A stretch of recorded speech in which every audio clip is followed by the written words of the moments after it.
1 വർഷത്തിന് ശേഷം വീണ്ടും ഒത്തുകൂടാണ്, എന്ത് തോന്നുന്നു? അമ്മൂമ്മമാരുടെ തറവാട്ടിലെ കൊച്ചുങ്ങളെ എന്ന് പറഞ്ഞിട്ട് ഞങ്ങളൊക്കെ ആ ഒരു ഒത്തുകൂടലിനെക്കാട്ടിലെല്ലാം അതാണ് എല്ലാവരെയും കാണാൻ കിട്ടുന്ന ഒരു അവസരം എന്നുള്ളതൊരു സന്തോഷം. ഇന്ദ്രേട്ടനെ കണ്ടിരുന്നു. കണ്ടിരുന്നോ? രാജുവേട്ടൻ എവിടെ? രാജു നാളെ പോവാണ് വീണ്ടും അങ്ങ് മറ്റന്നാള് എന്താ ഇവിടെ ഇവരുടെ പടത്തിന്, രാജമൗലി സാറിൻ്റെ പടത്തിന്. അപ്പോൾ അത് കാരണം ഇന്നലെ ഞാൻ രാത്രി വിളിച്ചപ്പോൾ കഴിഞ്ഞിട്ടില്ല, 11:30 ഞാൻ. പക്ഷേ ചിലപ്പോൾ ഇതുവഴി വന്നു പോകും അമ്മേ, രാവിലെ പോകണം എനിക്ക്. എവിടെയാ സ്ഥലത്തിന് പേര് പറഞ്ഞത്?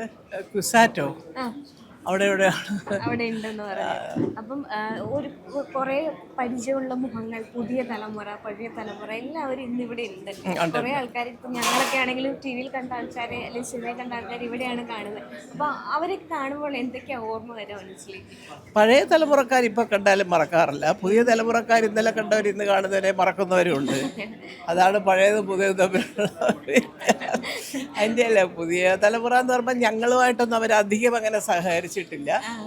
പഴയ തലമുറക്കാരെ എല്ലാവരെയും അറിയാം, എല്ലാവർക്കും കണ്ടാലും അറിയാം. സന്തോഷം.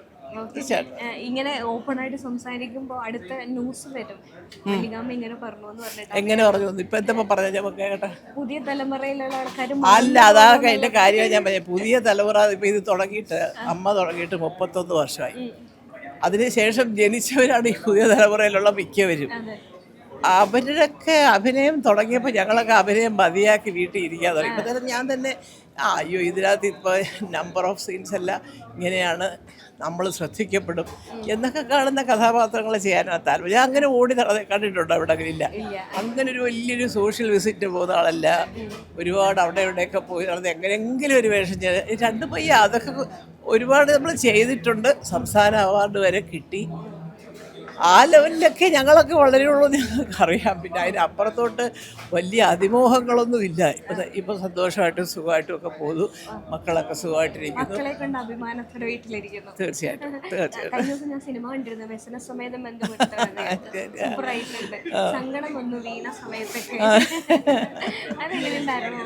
അല്ല, അതെന്താന്ന് വെച്ചാൽ എനിക്ക് ആദ്യമേ തന്നെ ഈ വിപിൻ ദാസ് എന്ന സംവിധായകനോട് എനിക്ക് ഭയങ്കര ഇഷ്ടമാണ്. പുള്ളി ഒരു വ്യത്യസ്തമായ രീതിയിൽ പടത്തിൻ്റെ ഒരു ട്രീറ്റ്മെൻറ്റ് അങ്ങനെ ആയിരിക്കുമല്ലോ, അതൊന്ന്. പിന്നെ ഈ പറഞ്ഞ പോലെ അതിനകത്തെ പ്രധാനം എന്ന് പറയാനായിട്ട് ഈ അമ്മുമ്മയുടെ ഒരു സംഭവം. ഞാൻ അഭിനയിച്ചത് ചിലപ്പോൾ 5-6 സീനിലായിരിക്കാം, പക്ഷെ തുടങ്ങുന്നത് പോലെ ലാസ്റ്റ് പടം എൻഡ് ചെയ്തിടം വരെ ഈ അമ്മുമ്മയാണല്ലോ. അപ്പം അത് ആ ഓർമ്മ നിൽക്കും, ആ കഥാപാത്രം എപ്പോഴും. തീർച്ചയായിട്ടും അതെ. അപ്പം അതുകൊണ്ട് തന്നെയാണ് ആ കഥാപാത്രം പക്ഷെ അത് ഞാൻ ഉദ്ദേശിച്ചിടത്ത് തന്നെ ഉദ്ദേശിച്ച് നിന്നു എന്നുള്ളതാണ്. കാരണം ഒരുപാട് പേര് വിളിച്ചിട്ട് യോ കഷ്ടം അമ്മുമ്മയും കൊച്ചുപോൾ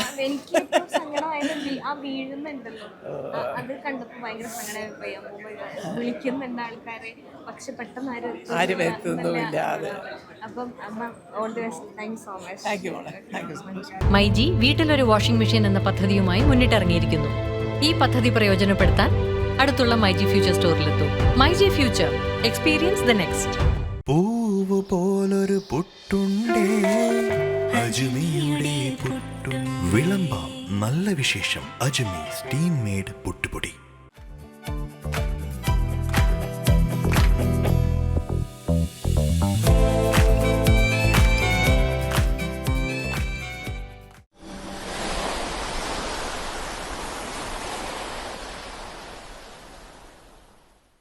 ഇത്തവണയും ബില്ലൊന്നുമില്ല.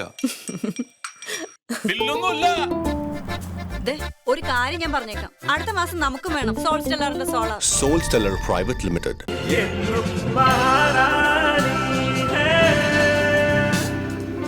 House of Sarees by Maharani Wedding Collections, Thodupuzha.